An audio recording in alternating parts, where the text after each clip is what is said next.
Morning, sir.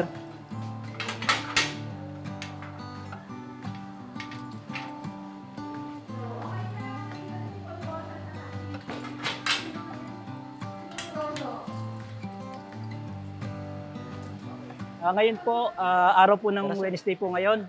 Papunta po ako sa ALS Building kung saan po sinasagawa yung aming pag-aaral. No? Kasama ko po yung mga ilang PDL.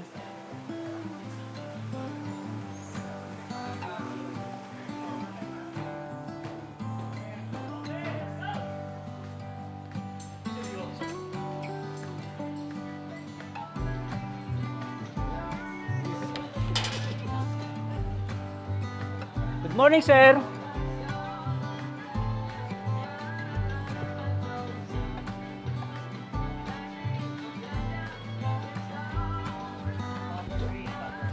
Thank you, sir.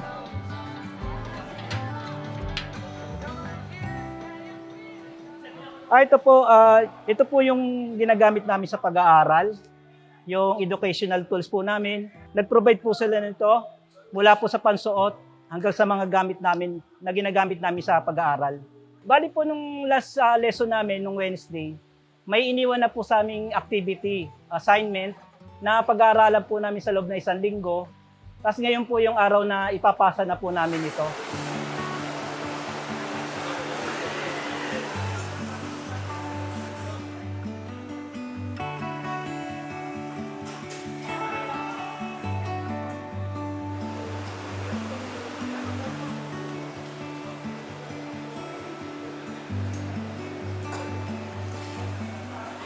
Sa ngayon po, nandito po tayo ngayon sa hagdanan, papunta sa ALS Building. Nasa loob na po tayo. Bali, ang ALS Building po sa may pinaka-Vicente po namin, nasa 3rd floor po. Kung saan po sinasagawa yung aming pag-aaral. Excited po ako na pumasok kasi nga po talagang napakaswerte po namin bilang mag-aaral, no, na makaranas ng ganito. Bagamat sa kabila ng aming pagkakulong, hindi po kami kinalimutan ng gobyerno, nabigyan ng malaking opportunity tulad ito na makakapag-aral sa kolehiyo. Ang aming kurso po ay BSBA, Marketing Management. 4 years po ito. At hopefully, sana po makagraduate po kami. Kahit nasa laya na po kami, pwede po kami magpatuloy. Pwede po kami magpatuloy sa PUP.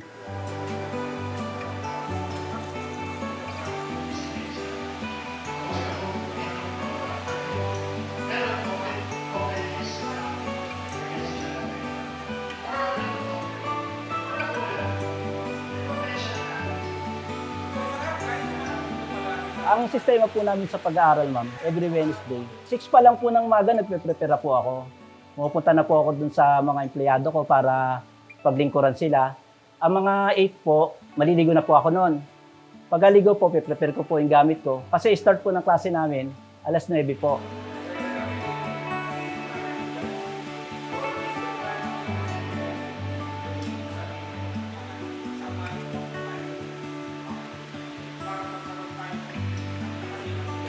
Isang oras kalahati ang bawat namin subject. May 30 minutes po kami break time. Tapos ang ending po ng klase namin, 4:30 po ng hapon. Kaya napakaganda pong opportunity. From 9 to 4:30, napakahaba po nung marami kaming matututunan. At saka po yung mga prof po namin, napaka-encourage po nila magturo. Ganon din naman po kami bilang estudyante. Binararamdam po namin sa prof po namin na interesado po kami matuto at makinig. Kaya po yung nagkakaroon po kami ng interaction at ganoon din naman, masaya rin po silang aalis tapos sila magturo. Management is facilitated because workers are similar class or group. Yeah, standard. So walang may person yung walang tao. Totoo yan.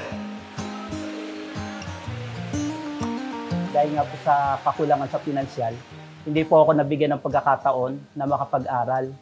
Pero kung tinik ko sana yung CCM na naipasa ko yung exam, sana po nakapagpatuloy ako. Kaya nga lang po, dahil nga po sa kahirapan, ma'am, mas inuna ko pong kumita muna bago mag-aral. Kasi ang plano ko sana, kung magkakaroon ako ng successful na negosyo, mag-aaral din naman po ako in the future. Kaya nga po, sabi ko sa mama ko, ang galing ng Panginoon. Sipin mo, mama, nung panahon na nasa laya ako, gustong-gusto kong mag-aral. Kaya lang ang mama ko halos maiyak na lang kasi nga hindi niya po kayang ibigay yung nais ko. Kaya ang ginawa ko na lang po, mag-aral. Kaso nakulong po ako sa tulong po ng BJMP Management at ng PUP. Nabigyan po ako ng pagkakataon na makapag-aral sa subject na BSBA o Marketing Management po.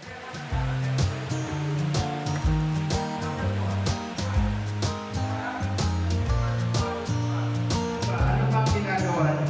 Meron na ba kayo? Bali po nung nasa layang lipunan pa po ako, wala po akong ibang ginawa kundi maghanap buhay, magtrabaho para sa pamilya. Kasi po, inaalala ko po lagi yung kakainin namin kabukasan. Kaya mas nagsusumikap po ako. Yun nga lang po, napagkaitan po ako ng pagkakataong makapag-aral ng kolehiyo. Kasi nga po, lack of opportunity. Wala po kaming masyadong pinansyal. Gawa nga po nung mama ko lang po yung bumubuhay sa amin, malabo pa ang kanyang mata.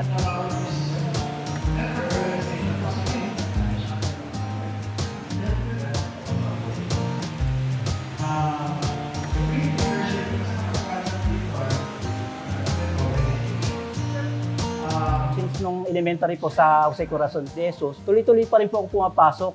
Kahit po ang uniforme ko po ay isa lang, wash and wear, hindi ko po alintana yon na kutsay po ako ng mga ibang estudyante, ng damit ko ay isa lang at luma pa. Pumapasok din po ako ng walang baon. Kasi higit sa lahat, di ko naman po inaasahan talaga na mabigay ng magulang ko yung pangangailangan ko. Kaya bilang anak at panganay na lalaki po, ako na po yung nag-adjust sa sarili ko. Hanggang high school po, ganun po yung ginawa ko.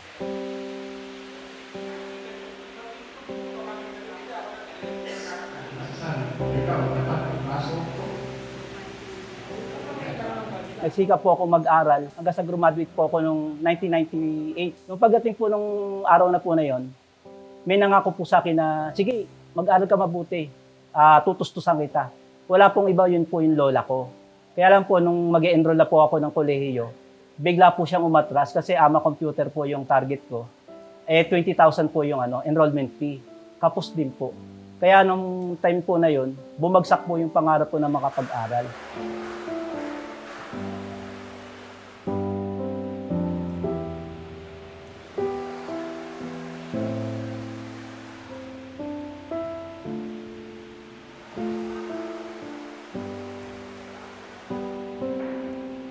Dahil nga po sa kakulangan sa pinansyal, hindi po ako nabigyan ng pagkakataon na makapag-aral.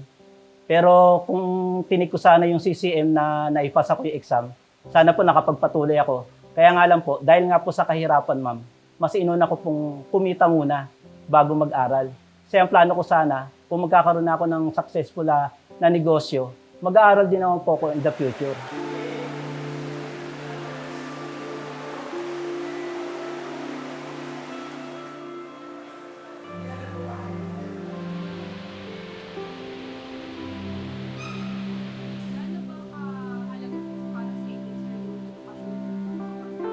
Napakahalaga po, ma'am. Kung dati po, binaliwala ko po yan, na-realize ko po nung nakulong na po ako na mas sigit palang mas maganda ang may pinag-aralan kaysa sa dumidiskarte ka lang. Kasi yung may pinag-aralan, ma'am, magagamit mo yun. Kumbaga, degree mo na yan eh.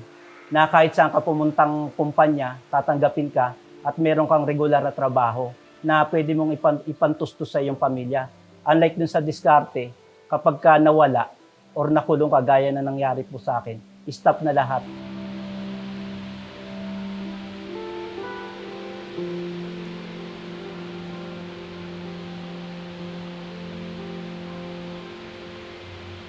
Napakahalaga pong nitong pag-aaral ko na to, lalo na sa ganito pagkakataon, ma'am, no?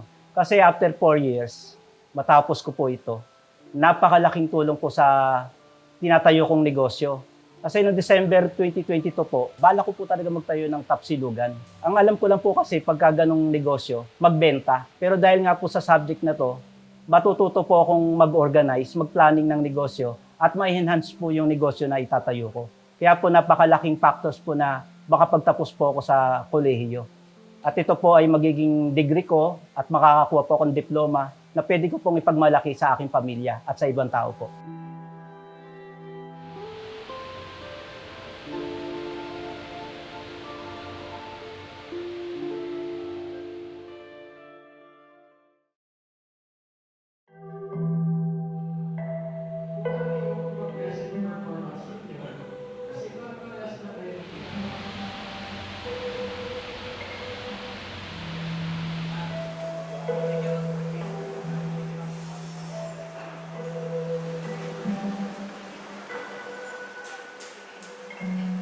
Dito po sa loob ng Manila City Jail, 56% po yung pong ating kaso ng mga PDL na may kinalaman sa paglabag laban sa Republic Act 9165 o tungkol po ito sa paggamit ng tungkol po sa illegal na droga. Doon po sa ating mga PDL, sa persons deprived of liberty po ng Manila City Jail, ang profile po ng ating jail, 56% po dito ang PDL po natin, ang may kinakaharap na kaso tungkol po doon sa paglabag sa Republic Act 9165 and other crimes na po yung iba. Kung ano yung mga dapat gawin,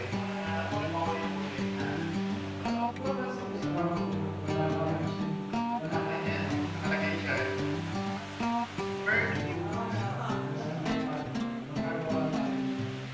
Part of our mandate po sa humane safekeeping and development of our PDL upang tignan ng kapakanan ng mga PDL. Nakapagpatapos na po tayo ng mga elementarya at saka ng high school, secondary level sa tulong po ng DepEd Alternative Learning System. Nakikita po natin na pagkatapos po nung kanilang senior high school, ano na po yung susunod? May mga PDL pa po tayo na nag-i-stay pa po dito, hindi pa po natatapos yung kanilang kaso, lumilipas po yung panahon, tapos na po nila yung high school nila. So sa pagkakataong ito, nag-isip po tayo, paano po natin ile-level up yung kanila pong edukasyon, makapagpatuloy po sila. And of course, pantay na oportunidad para po magkaroon po sila ng edukasyon, ito pong kolehiyo, tertiary education, nang sa gayon po, habang nandito pa sila, hindi pa nila tapos yung kanilang mga kaso, nagiging productive po yung kanilang pag-i-stay dito.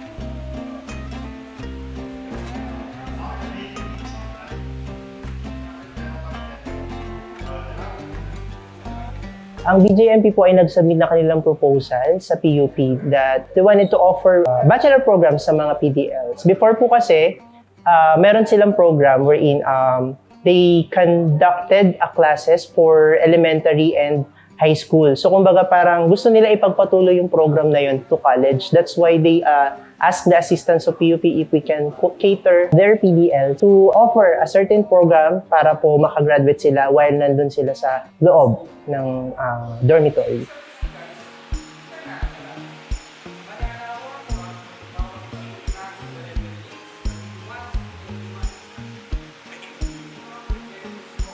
Napakaganda po nung pagtanggap ng Polytechnic University of the Philippines. Siguro po nagtugma yung pong layunin ng BJMP, yung aming pong mandato. Yun naman pong PUP ay inaabot ng Polytechnic University of the Philippines yung pong mga estudyante, mga kabataan na magkaroon po ng access sa education. Even po yung mga tao na nasa mababang lipunan, yung pong mga tao na mabigyan nila ng pagkakataon po yung lahat na magkaroon po ng access sa education. So, masaya po kami na magkaroon ng tertiary education sa loob ng panlunsod na PITA ng Maynila. Noon nga pong July 2, 2024, ay nagkaroon po ng signing of Memorandum of Agreement in between Polytechnic University of the Philippines, Santa Mesa, Manila and BJMP para po sa implementation ng tertiary education sa loob po ng Manila City Jail Male Dormitory.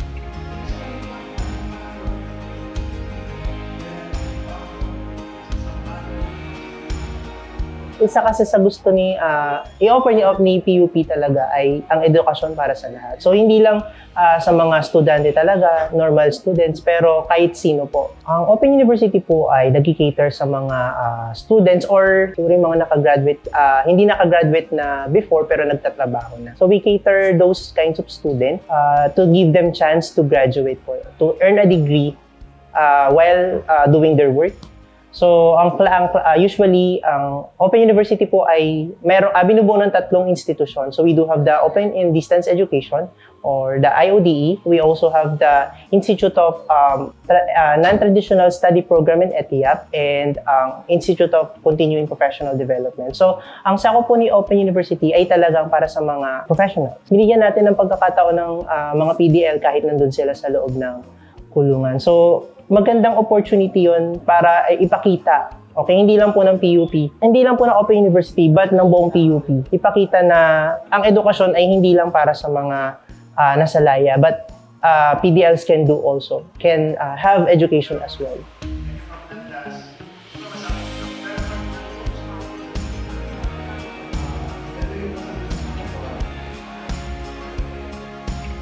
Yung mismong August, Nagkaroon ng entrance examination po yung mga PDL natin as part of the procedures and requirements ng PUP para po sa mga magiging mag-aaral ng PUP.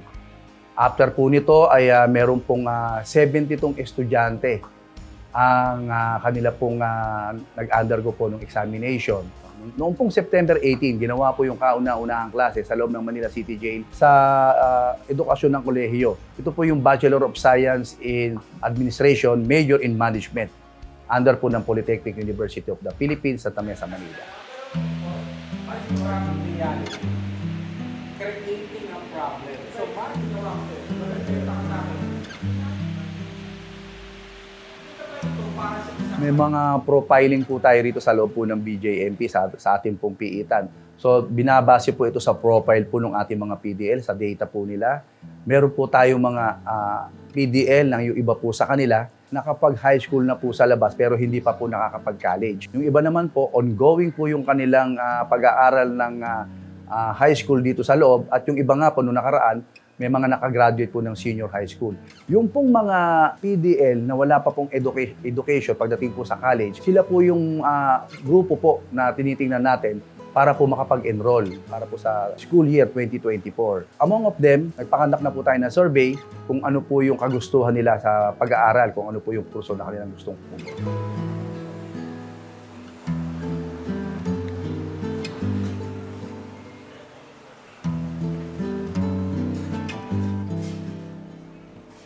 Nagkaroon po ng initial survey, assessment, yung pong faculties ng Polytechnic University of the Philippines upang tingnan kung ano po yung kagustuhan ng mga PDL na i-enroll nila na kurso. At the same time, malaman po kung ilan po dito ang magiging estudyante. And base po doon sa ginawang assessment, majority of them po ang gusto mag-aral ng Bachelor of Science in Business Administration.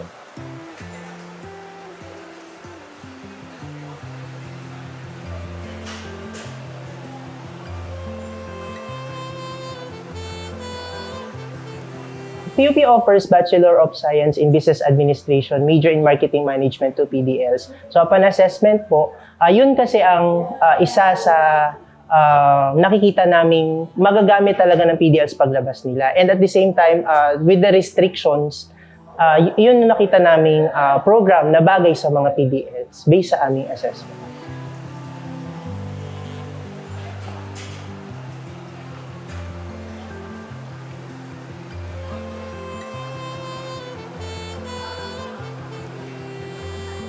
Paano po na yung difference no, sa regular classes? Nasa loob po sila ng tulungan po. So kung ano yung ino-offer namin sa mga normals or normal OU student namin, yun din po ang naka-offer sa ating mga BJMP PDLs. So they also have their asynchronous and synchronous schedules. Pumupunta po in person ang mga faculty doon para magturo in person. And they also assign asynchronous activities and other modules para dun sa mga time na vacant sila, pwede silang makapag-aral.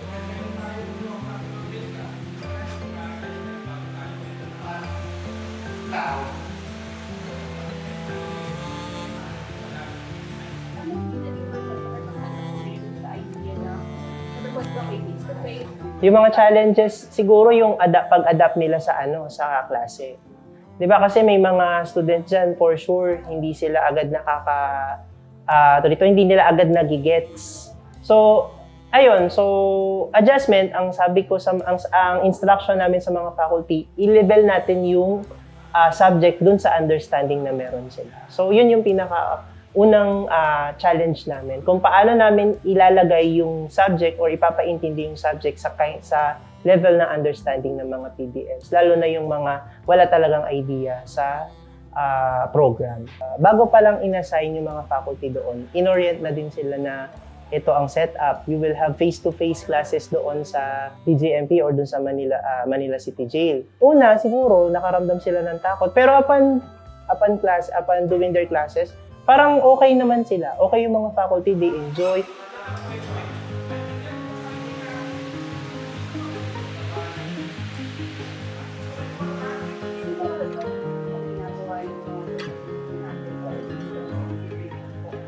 With regard sa adjustments, parang wala. Kasi pareho lang naman kasi yung pareho yung treatment namin sa kanila. They are also students.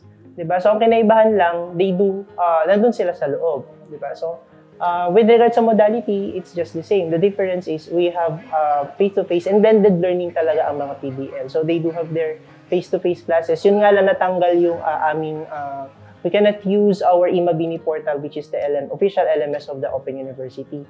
But we do send modules to them. So in terms of adjustment, siguro doon sa faculty, some of them nagbigay sila ng mga modules na translate nila into Tagalog para mas maintindihan ng mga PDL, lalo na yung mababa ang comprehension sa English. Kaya ayun, so talagang para sa amin, it's a challenge din.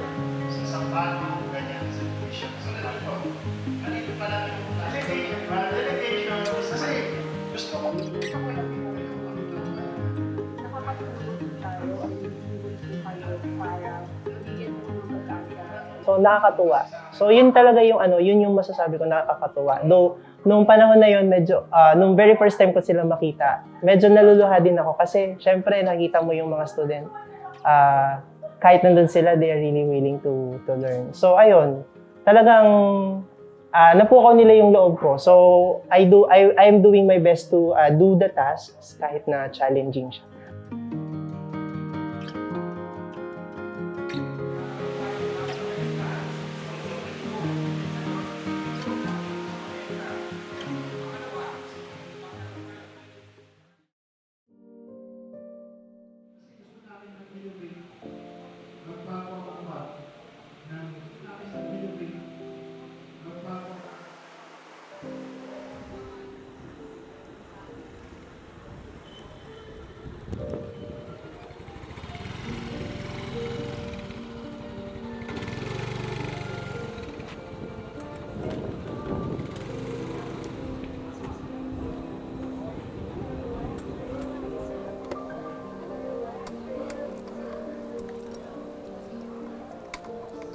Ako po ay nagtuturo na sa Polytechnic University of the Philippines, Open University, since 2018. Ako po ay nag-handle ng broadcast communication,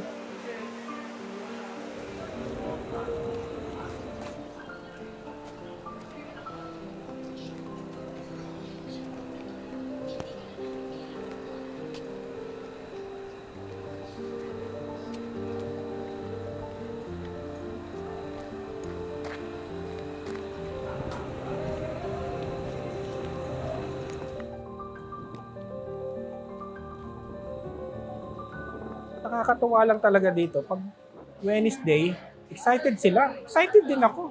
Kasi marami akong pwedeng i-share sa kanila. At nakikita ko naman na talagang matututo sila.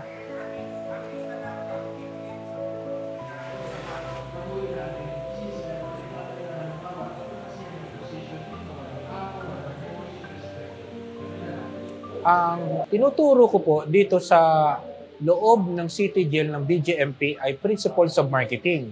So, ang tinuturo ko po dito ay explain sa kanila ang basic needs, ang wants, ang demands ng every Pilipino.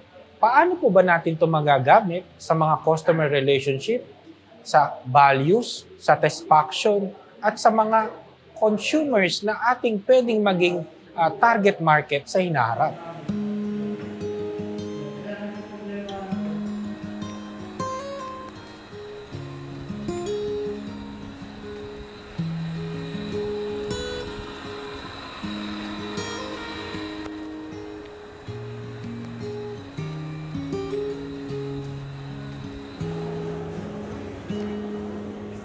Gusto ko sila talagang matuto. Pero thankful talaga ako nabigyan ako ng opportunity magturo sa mga katulad na ganito na gustong matuto.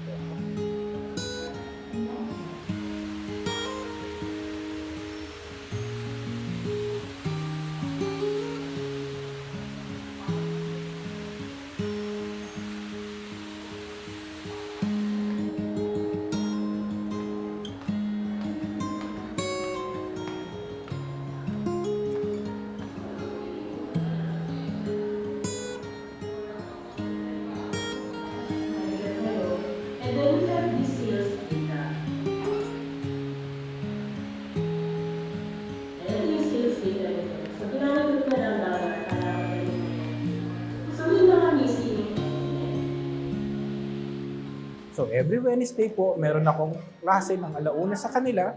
Natatapos po ako ng 2:30. Ang dami po ng mga estudyante ko ay 72 students. Lahat po sila may kanya-kanya pong background, anong edad nila, ano po ang kanilang tinapos, sila ba'y high school graduate o sila ba'y nakapagkolehiyo. Yan po yung mga composition ng mga estudyante ko dito sa BGMP.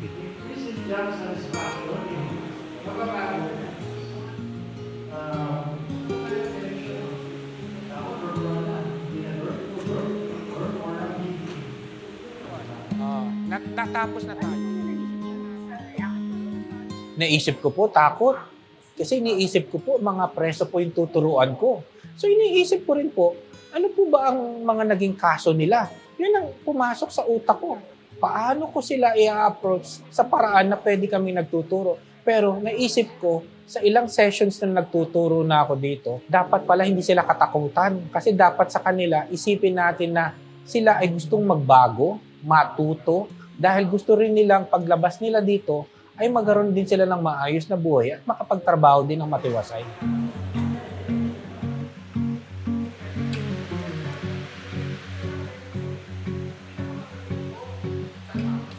Tandaan natin sa marketing, palaging natin sinasabi, sino ang target market natin? Katulad ngayon, kayo ang target market ko. Matuto kayo sa subject ko na principles of marketing. So target market ko kayo, ma-implement ko sa inyo the possible tactics kung paano ko ba maipapakita sa inyo kung paano ang halimbawa ng mga produkto, promotion, price, and syempre yung place na tinatawag.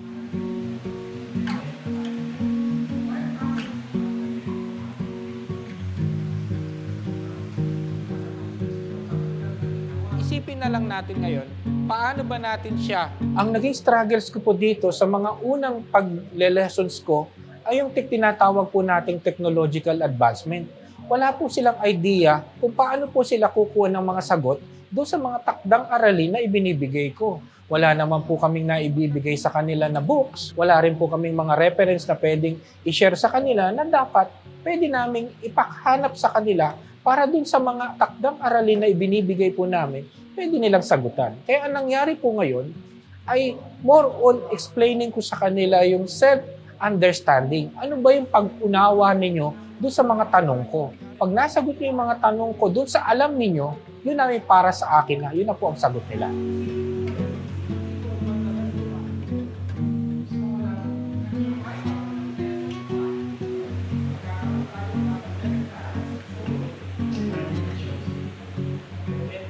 Ang naging intervention ko po para naman po maka-adapt po sila ay nagbibigay po ako sa kanila ng mga katulad ng ginagawa po namin. Nagbibigay po kami ng printed references o printed lessons ko para ito po ay mabasa ng bawat dorm.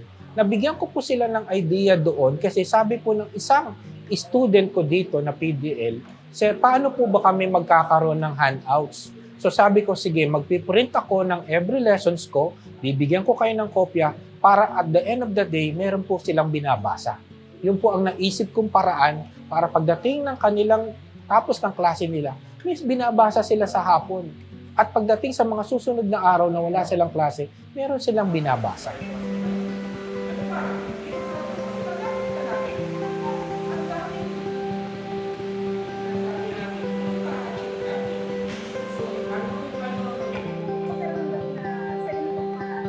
Malaking malaking tulong po to talaga at unang-una po nagpapasalamat po talaga ako sa pamunuan ng PUP. Binigyan po kami ng chance na makapagturo sa mga ganitong klaseng tao kasi nakikita ko po dito, ito po ay gusto magbago. Gusto nilang magkaroon din ng magandang buhay pagkatapos nila dito.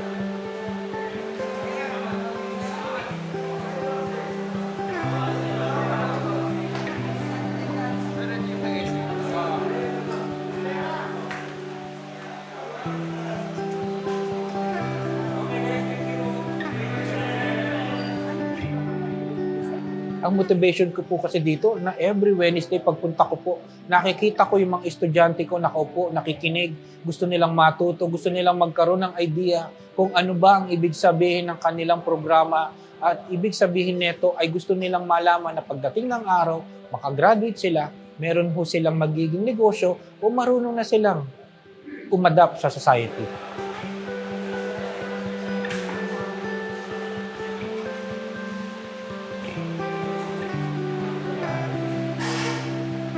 Ang motivation ko po sa kanila, sabi ko na pagkatapos niyo po dito, makatapos kayo o kayo'y makalaya man, pilitin yung magkaroon ng pagtatapos ng pag-aaral kasi ito lang ang pwede niyong ipamana sa inyong mga sarili at ito ay isang malaking oportunidad na binigay ng pamunuan ng BGMP at ng PUP Open University System.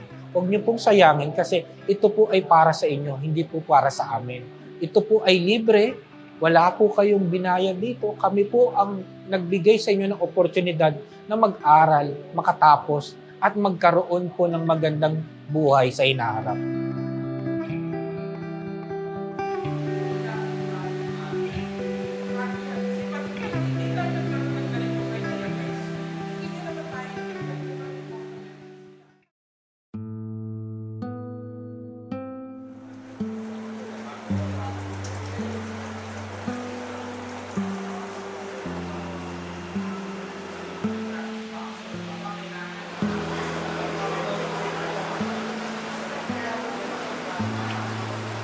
One of the motivation po ng isang persons deprived of liberty kung bakit po dapat siyang mag-participate sa ganitong mga aktibidad sa loob ng piitan. Meron po tayong implementation ng good conduct time allowance sa loob po ng mga piitan. Ito pong good conduct time allowance na ito ay na-earn po nila ito ng mga points na ibabawas po ang mga araw na ito kung sakali na mai-implement naman po yung sintensya sa kanila. Ibabawas po yung mga na-humiliate po nila na ito na UCTA para po mapababa po yung pag-stay nila sa loob ng piitan. Once na ang isa pong PDL ay nagpa-participate sa mga iba't ibang aktibidad sa loob ng jail, gaya po yung mga sa edukasyon, yung pong sa mga spiritual activities, and other activities po, at wala pong mga paglabag sa mga rules and regulations ng piitan, ay makukuha po nila, mai-earn po nila yung itinatakdang GCTA para sa kanila. Yan po ang isa sa nagbibigay ng motivation sa kanila para sila ay makilahok sa iba't ibang programa na ini-implement po natin sa loob ng piitan.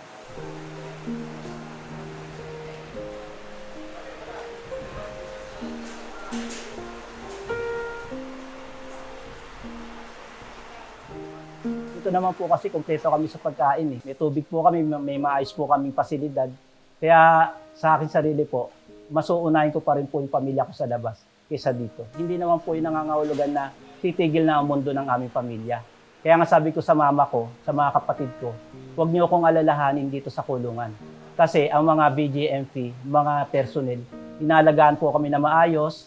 Kung meron man makitaan kami na pangangailangan, mga sakit, or yung mga pagkain, ibinibigay naman po nila. At higit pa nga po ron, ma'am. Minsan po, binibigyan din po nila kami ng extra income. Yung mga abot-abot po nila pag nakatanggap sila ng sahod or yung mga incentive, binibigyan po nila kami, ma'am. Kung mga 100, 200 o higit pa.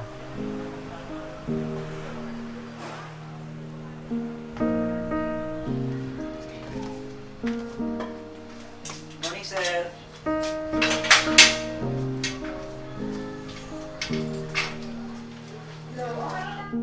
Yung anak ko po, 4. 3 lalaki, 1 babae. Yung panganay ko po, nag-aaral po ngayon sa AMA Computer. Kaya lang po, sad to say, sabi nga nung anak ko, Pa, kausap ko po siya sa Idalaw. Pa, may ako sa'yo, nahihirapan ako mag-aral. Siyempre, bilang ama, ma'am, hindi ko siya pwedeng puwersahin mag-aral. Kasi yun na yung issue sa kanya eh. Dahil nga po meron siyang kinahumalingan, kasi ganun din po yung mga iba kong anak.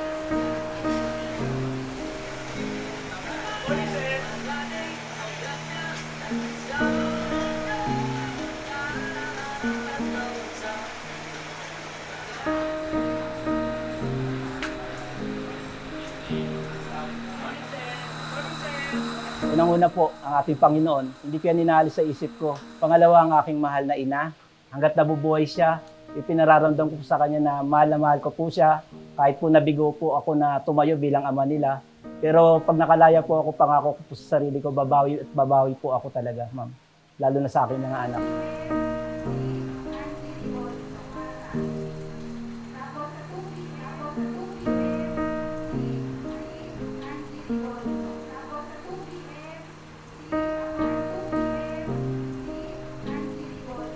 Ma'am ma'am, simula po nung nakulong ako, ang dami na pong nawala. Unang-una, mga pangarap ko para sa kanila. Yung future nila na makapag-aral lang maayos. Ngayon po ma'am, nagkakaproblema po kami. Kasi yung anak ko, hindi ko mabigyan man lang ng baon sa school. Yung mga project po nila, hindi naman po yung mama ko matutustusan yan. Lalo na rin yung binan ko, mahirap din sa buhay ma'am. Kaya sabi ko nga sa asawa ko, kung anong meron, pagkasyahin. Kasi darating din naman ang panahon, bibigyan tayo ng pagpapala ng Panginoon.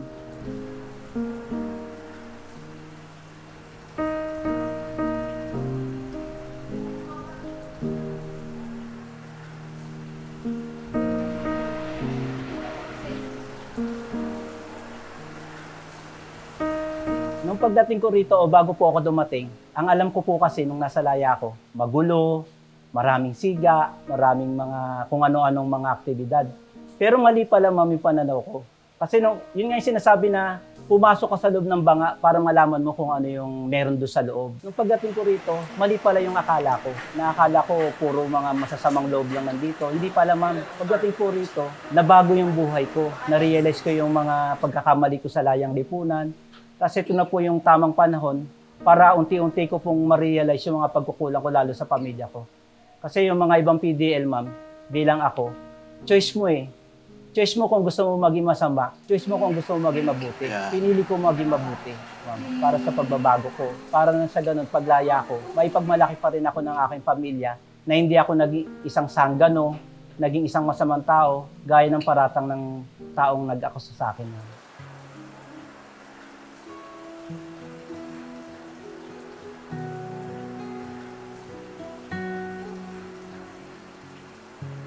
Malaking tulong po talaga to, hindi lang po sa aming sarili, kundi sa aming mga pamilya at maging sa aking anak na magkaroon po kami ng degree para pagdating po ng panahon na pagkalooban po ako ng Panginoon na lumaya, magagamit ko po ito in the future po.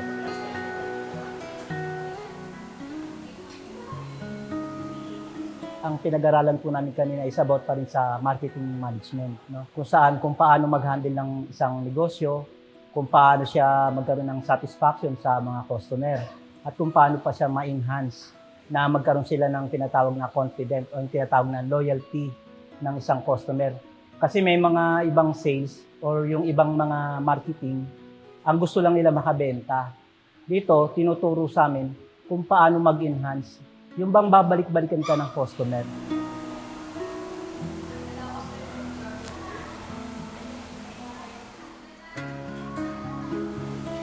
Bali yung cut po ng klase namin is around 4:30 po ng hapon. Totoo po niyan, meron pong binigay sa amin na hands-out o yung polyeto na magagamit po namin bilang gabay.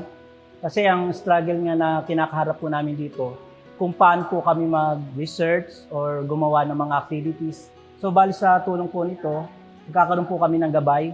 Babasa-basahin po namin to hanggang sa dito rin namin makikita kung ano po yung dapat namin isagot. Binabasa po namin yung mga lesson na itinuturo sa amin na naka-indicate na po dito sa polyeto. Ito na po kasi tumata yung pinaka-textbook namin. So dito po makikita namin kung ano yung mga activity, mga assignment na binigay po sa amin. Pamamagitan po ng textbook na dito. Napakasarap po sa pakiramdam na tawagin po kami na estudyante o student na ipinagmamalaki po kami dun sa mga estudyante niya rin po sa PUP na kami bilang PDL ay hindi po kami tinuring na isang PDL or inmate. Kundi bagkos tinawag po kami ng prof po namin na si Sir Ryan Soriano na isa kaming estudyante din. Kasi darating din po yung panahon, let's say makagraduate po kami dito or lumaya kami, pwede po kami magpatuloy sa labas po ng Malayang Lipunan sa PUP, mag-enroll po kami.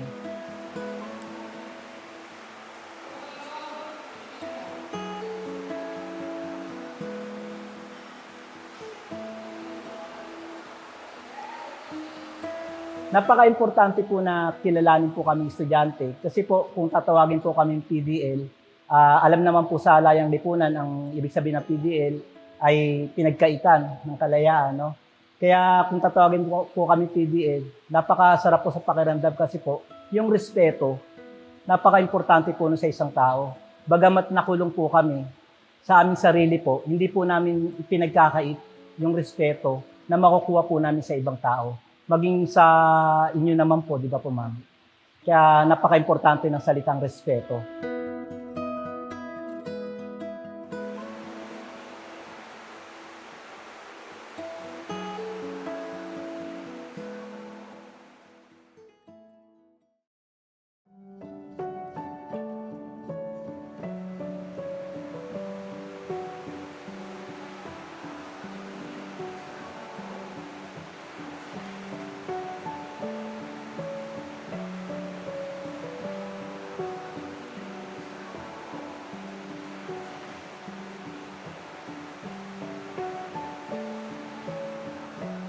Sana po ma'am magpatuloy po yung ganitong initiative na bigyan po ng pagkakataon ng makapag-aral ang mga tulad kong PDL na pinagkaitan ng kalayaan.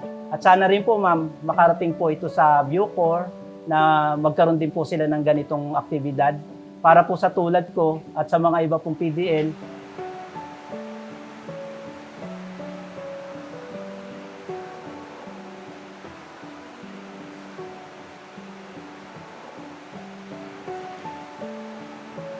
Yung pong edukasyon ang sabihin po natin magiging passes natin para po magkaroon tayo ng maayos na buhay sa labas, magkaroon ng magandang hanap buhay.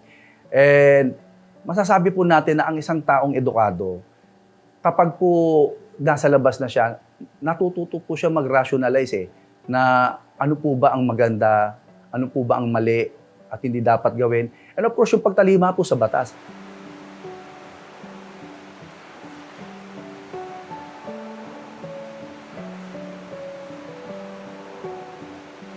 Nagtugma po yung layunin po ng BJMP Manila City Jail at ng Polytechnic University of the Philippines, Santa Mesa, Manila, pagdating po sa edukasyon. Ito po ay magkaroon ng pantay, patas na oportunidad ang bawat kabataan pagdating po sa edukasyon at maipromote po natin yung welfare po ng mga kabataan para po maisulong natin yung maayos na programa ng edukasyon. Hindi lang, ito po ay walang pagtatangi. Ibig sabihin po nito ay bawat individual ay magkaroon ng pantay-pantay na oportunidad para po sa maayos na edukasyon.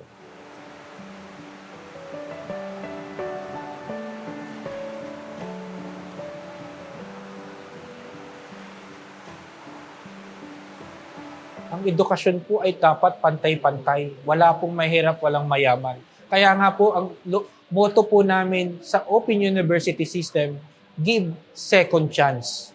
Bigyan po natin sila ng second chance. Kaya nga po, kahit po yung mga managers, kahit po yung mga nagtatrabaho na, yung may mga trabaho na sa labas, hindi pa rin nakatapos.